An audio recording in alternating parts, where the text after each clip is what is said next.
polls closing tonight. Okay?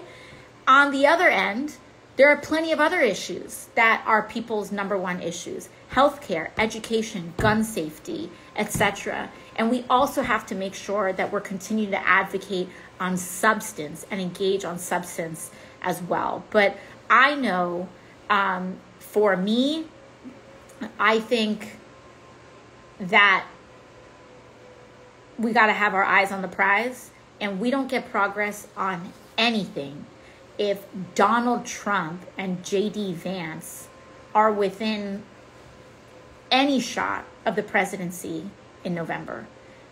They cannot be allowed within any sort of radius of entering the White House as a president or vice president-elect. Point blank, period.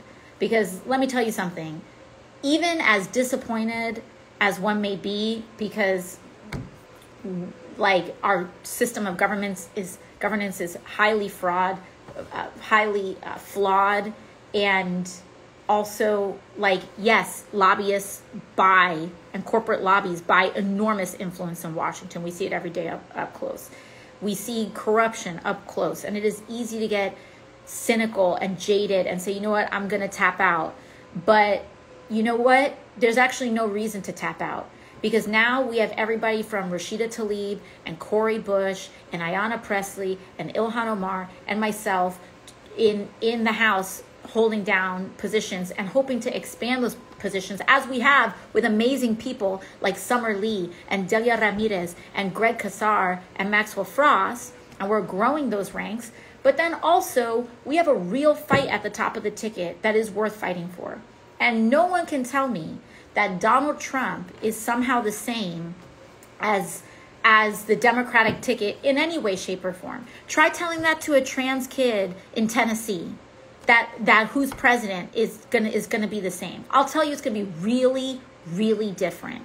And we have an obligation to stand in solidarity. Tell that to a woman who's bleeding out in an ER in potentially Missouri or in another state that doesn't guarantee the same abortion rights and the same rights to reproductive justice and care that they do in other states. This isn't a game. It's not a game. And this is, in many ways, and for many people, an election of life and death. And that's not hyperbole. You see J.D. Vance talking about how he wants access and how his record shows that he wants access to track women's cycles. What do you want that information for, bud?